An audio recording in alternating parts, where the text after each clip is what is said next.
plusieurs faux serviteurs de Jésus aujourd'hui ont commencé à manifester une notion satanique dans leur culte après avoir fait cette vision. Par ignorance, ils ont pactisé avec l'adversaire et ne le savent pas.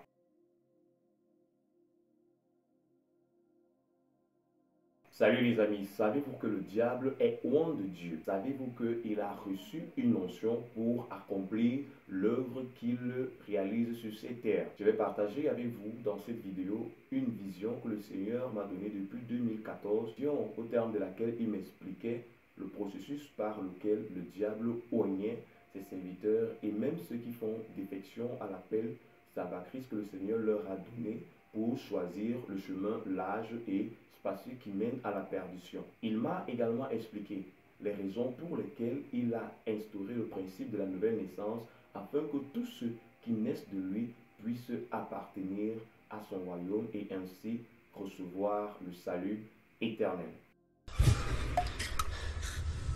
Celui qui vient d'en haut est au-dessus de tous. Celui qui est de la terre parle comme étant de la terre. Mais celui qui est d'en haut et vient d'en haut est au-dessus de tous. Selon Jean, le chapitre 3, à partir du verset 31.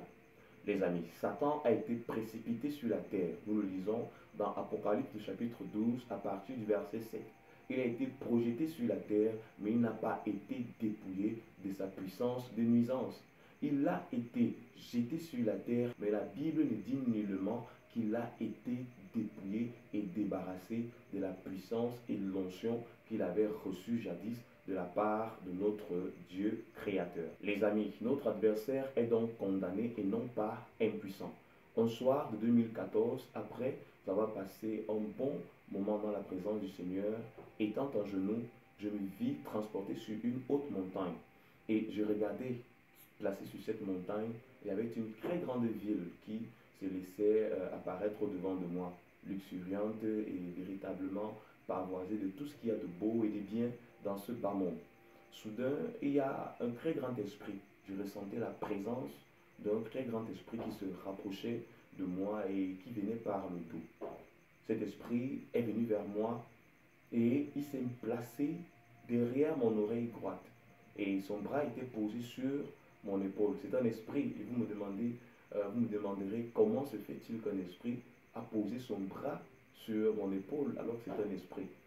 Ceux qui ont un jour fait cette vision ou se sont retrouvés dans des visions pareilles comprennent parfaitement ce dont je suis en train de parler. Donc, il s'est placé à mon arrière et sa main gauche était posée sur mon épaule. Et il me dit, regarde cette ville, regarde sa grandeur. Les habitants de cette ville sont entièrement sous mon autorité, sous ma juridiction. Tous me sont soumis. Si tu te soumets à moi, alors je te donnerai cette ville, elle serait à toi.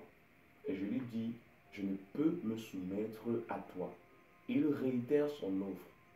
Il me dit, si tu te soumets à moi, je te donnerai cette ville. Personne ne pourra te résister parce que je serai moi-même avec toi. Et je lui dis, tu ne peux rien me donner, je ne t'appartiens pas et je ne me soumettrai jamais à toi.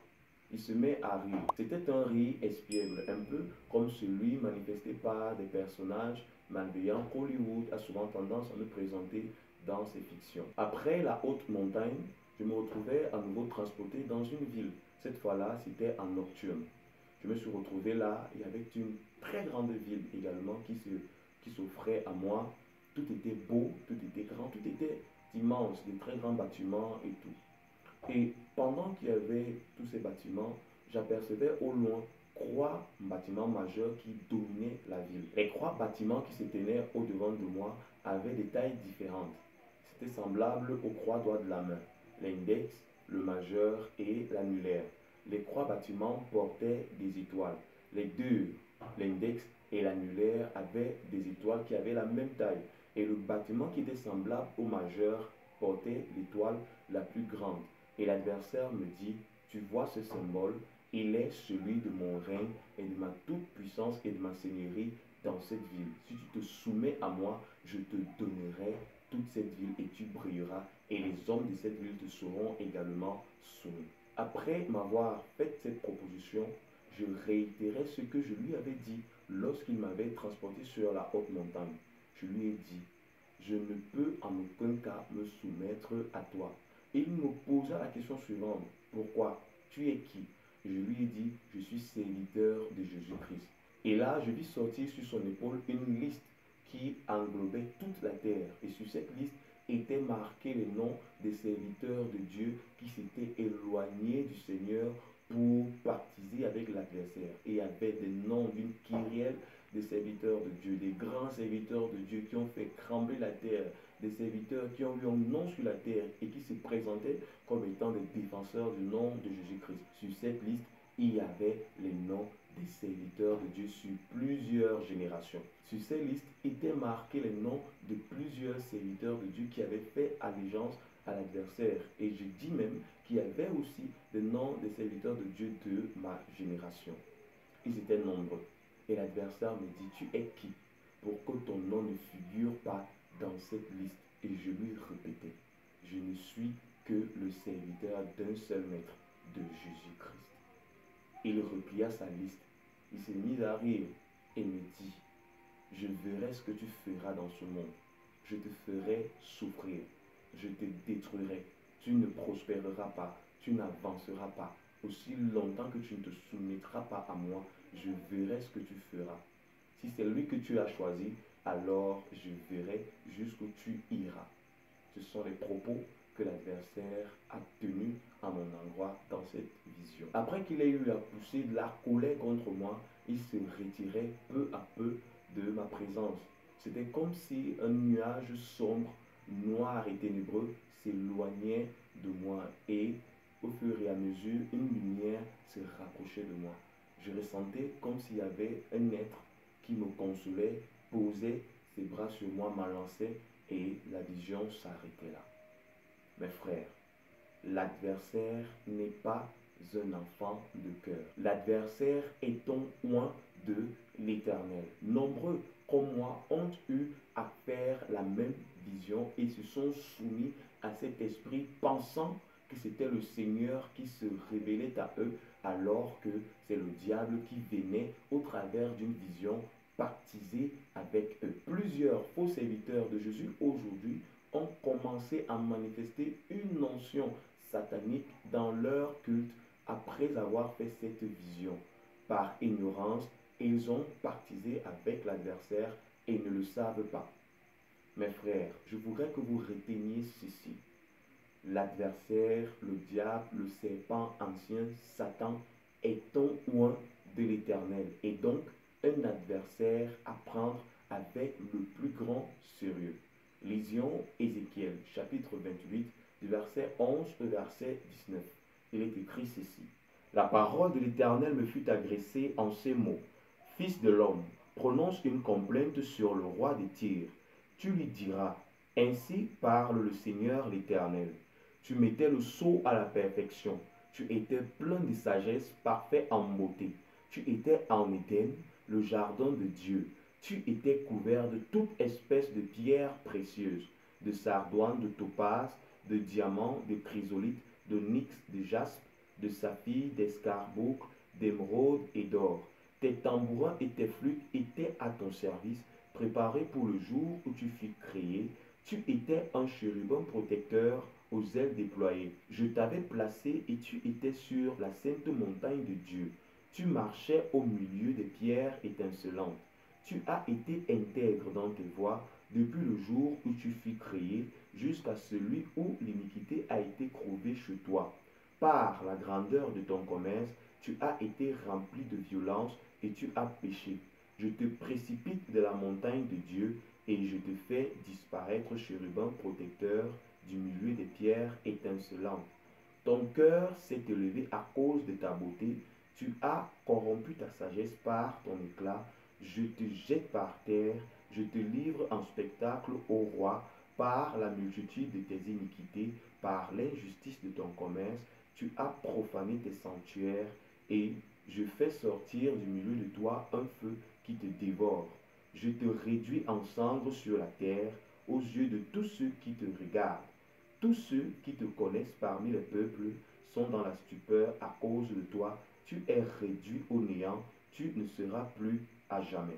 Mes bien-aimés, après avoir lu cet extrait d'Ézéchiel 28, verset 11 au verset 19, la Bible nous dit que l'Éternel précipita notre adversaire sur la terre, mais nullement il n'est dit que notre Dieu ôta sur lui l'éclat et la grande gloire dont il avait été recouvert. Si le diable influence le monde et s'il impacte tant ce monde, c'est bien parce qu'il a été oint de Dieu bien avant l'apparition de l'homme sur cette terre. Il est donc au-dessus de tout homme. Il surplombe largement l'humanité.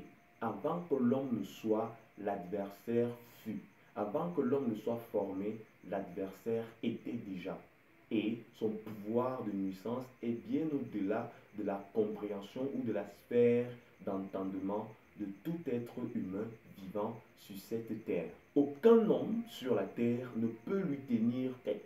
Peu importe sa ferveur, peu importe ses convictions, peu importe son courage, peu importe sa détermination, aucun homme dans ce bas monde ne peut résister à l'adversaire. Parce que la Bible nous le dit, celui qui vient d'en haut est plus fort que celui qui est sur la terre. L'homme, l'être humain, n'est pas né d'en haut. Selon Ézéchiel 28, la Bible nous dit, Dieu l'a créé comme chérubin et il était chargé de gérer le département de la louange et de l'adoration. L'homme est né sur la terre, a été planté sur la terre et ne peut raisonner qu'en tant que terrien. Peu importe les concepts qu'il pourrait mettre sur pied, il est limité parce que l'adversaire a un pouvoir naturel, je dirais spirituel, sur toute l'humanité. C'est donc la raison pour laquelle le Seigneur intime à tout homme de naître de nouveau, parce que la nouvelle naissance vient casser la sphère d'influence que l'adversaire tisse dans la vie de tout homme non né de nouveau et crée une relation directe avec le Créateur. La nouvelle naissance permet à tout né de nouveau d'appartenir au royaume de Dieu qui est lui supérieur au royaume de Satan. Je m'en vais vous rappeler ceci. Sur la terre, il n'existe aucune neutralité. Soit on appartient au royaume de Dieu, soit on appartient au royaume de notre adversaire. Lisons ensemble Éphésiens le chapitre 2 à partir du verset 6. Il nous a ressuscités ensemble et nous a fait asseoir ensemble dans les lieux célestes en Jésus-Christ. Les amis, vous devez naître de nouveau. Pour ceux qui le sont déjà, il est question pour vous de comprendre les raisons pour lesquelles vous êtes nés de nouveau aujourd'hui. Nous sommes en Christ parce que le Seigneur a voulu nous faire asseoir avec lui dans le lieu céleste. Cela signifie aussi que vous êtes désormais assis auprès du Seigneur dans les lieux célestes en tant que co-héritier de Christ et héritier de Dieu. Le diable, lorsqu'il convertit des gens à son service, il les fait asseoir à ses côtés et leur donne son onction afin qu'ils opèrent des miracles et des prodiges en son nom.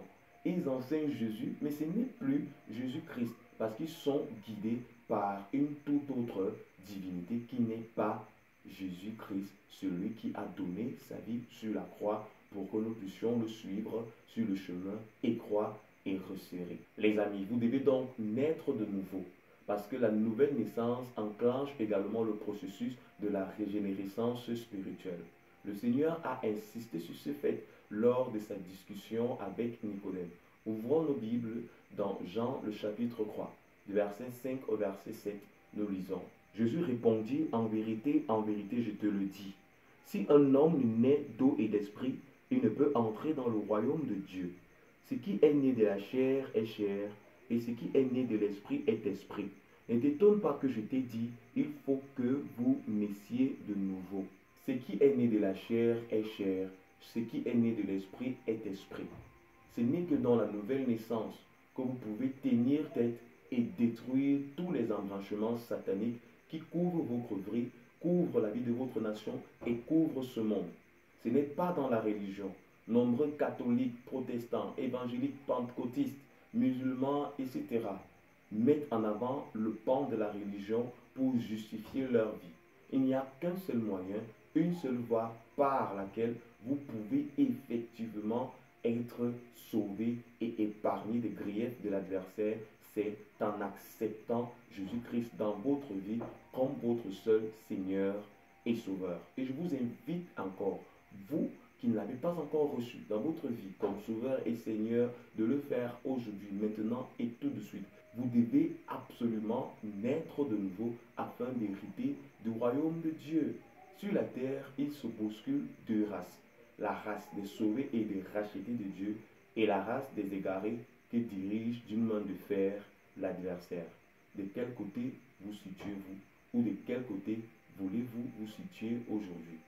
Pour ma part, j'appartiens au royaume de Jésus-Christ et je vous invite à prendre conscience de la confession que vous avez faite récemment en acceptant dans votre vie comme Seigneur et Sauveur ou à renouveler cette acceptation dans votre vie.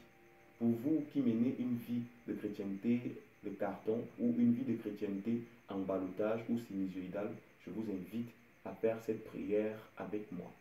Seigneur Jésus, je me présente à toi en cette matinée comme ton enfant. Je te prie, Seigneur, entre dans ma vie, travaille en moi, transforme-moi totalement. Les zones d'ombre, les tâches qui subsistaient en ce jour, je viens tout te soumettre et je te prie de te glorifier dans ma vie. Toutes les pages dans lesquelles tu n'étais pas glorifié, je te prie, Seigneur, de venir les formater en ce jour et glorifie-toi dans ma vie. Seigneur Jésus, merci de renouveler en moi ta grâce et ta présence.